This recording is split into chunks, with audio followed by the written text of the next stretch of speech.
It's raining. It's awesome. I'm happy. Nature's having a little release. It's well needed.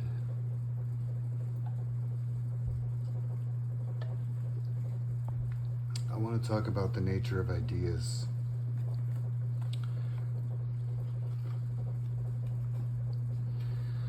Because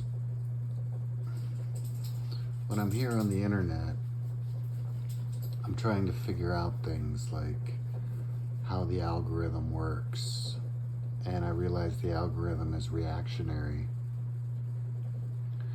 So when I did that video last week on my analysis of the Jeet Kune Do stop kick, and then a couple days ago, Master Wong, a Wing Chun master, does a video pretty much on the stop kick without calling it that. And then today, Jeet Kune Do instructor Octavio does a video on it. Because they're doing videos after I did mine, it seems reactionary on the surface, but it's not, because they haven't viewed my videos. These content creators, these respective masters, did not view my video. I got 5 views on my video so far. So it's not like they watched it and were like, you know what, let me demonstrate what Victor's saying here. That didn't happen.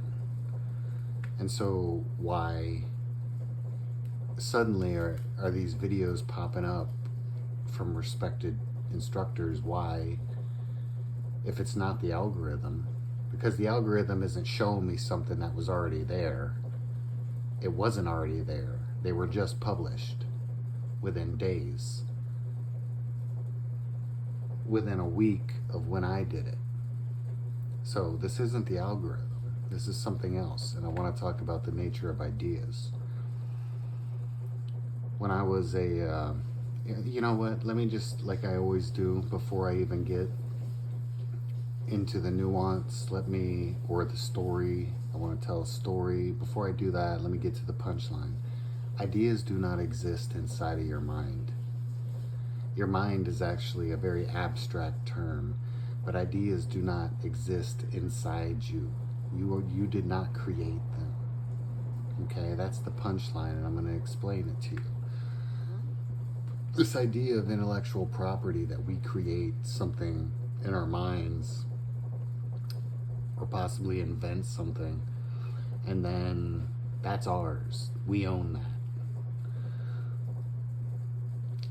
So we have this patent office, and you can make a patent for your inventions and your ideas and things like that.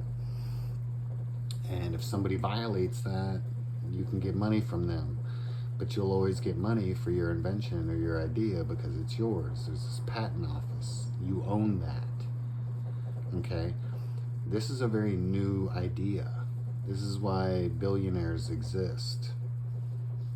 They'll buy the patents off of these people under threat of death, and now all of a sudden they own a patent and they get paid for this person's ideas. Okay, this is why billionaires exist. They don't work for their money. I have a whole playlist. I don't know what I called it, but billionaires is the first word in my playlist. Look at it. It's like billionaires are criminals or something like that. Go look at it. They don't earn this through hard work. It's impossible to earn $1 billion from hard work.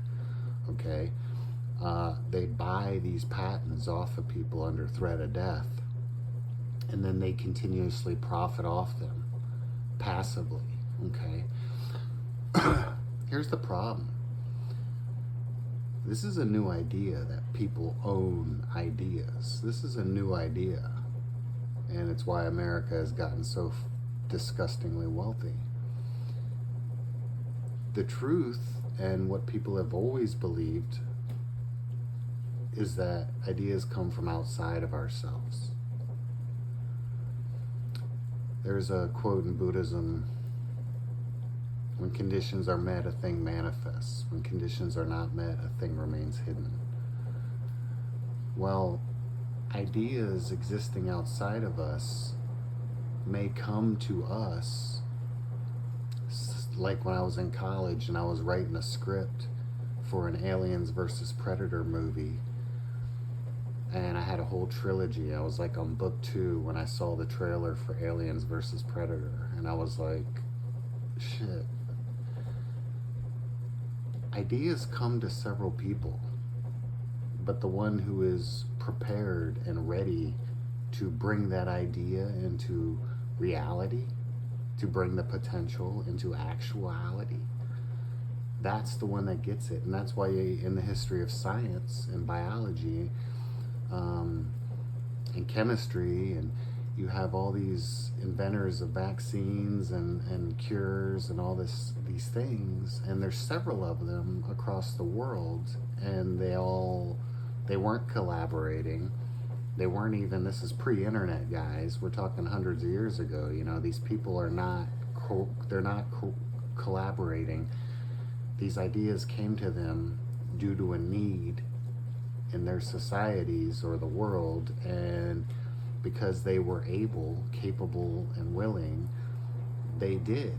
And that's why there's several arguments for different inventions from people, inventions and vaccines and all these things, medicines.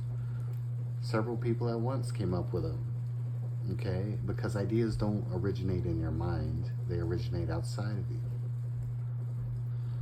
The story I want to tell real quick is I was hired as an intelligence contractor. A product that they wanted was how to counter Chinese corporate espionage. China has a history of sending in students on visas or green cards, work, you know, whatever visas, and then they come in and then they steal the ideas and schematics of technology, and then when they go back home, or it's not that they steal it, sometimes they just become aware of it and they learn it. But when they go back home, China, the government of China will pay them for that information and those schematics. And because China does not acknowledge intellectual property. And rightly so. And I told them at the end of my entire, as I disseminated the product to the client, the in-between was like, they will never do this. America will never do this. Because I told them, I said, as long as you have a patent office, if you want to beat China, you have to do what they are doing. You're going to have to release the patent office, which is going to ruin all our billionaires. And you're going to have to do the same thing. Take all tariffs and blockades and trade, all your fucking shit with China, you drop it, and you send just as many students into China to study there as we do here. And they're like, we'll never do that. And I said, well, then you'll never win. Okay, so they dismissed my product. They were like, we'll never do that. And they just threw it in the trash can. The truth is that's why we're losing.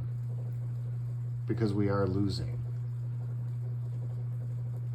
Okay, BRICS is going to introduce a new world currency that isn't the American dollar, and the American empire is going to fall. What do you think Venezuela was about? Right? That's why we're losing. That's why the American empire is falling. Because ideas, you do not own them. You bring them into fruition. You manifest them. You bring them from potentiality to actuality. But the only people that can do that are the ones that are ready. You know, I grew up believing that luck is where, I don't know where I got this from, but luck is where preparation meets opportunity.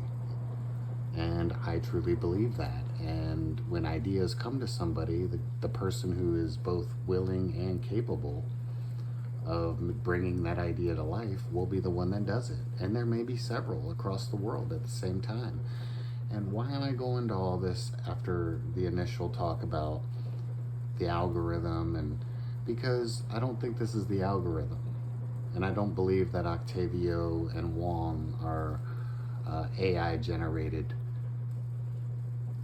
channels, okay? I don't believe that at all. This isn't the algorithm reacting to my video and them creating content for it. This was an idea that came to all of us. And because I simply did, like, I don't know, a 20-minute or 18-minute analysis on it, and then these guys come and they do about a 5-minute video with Octavio, a 10-minute video with Wong. But I think what it came down to is we all got the same idea at the same time. And whereas I simply speak and explained it, they demonstrated it, and it took them a few days to a week later to actually film that and get their student to come out and do that. I think we all got the idea at the same time. And the difference in time of when it was released was simply them actually performing it on video and then editing it and releasing it. But this wasn't the algorithm, and they're not AI. These were human beings. These are human and martial arts instructors, martial arts masters, and we all got the idea, and because I was speaking it, I released mine a week before they got to theirs. I tried to speak fast. 11 minutes, not bad. I was aiming for 10, but awesome. Next time, travelers.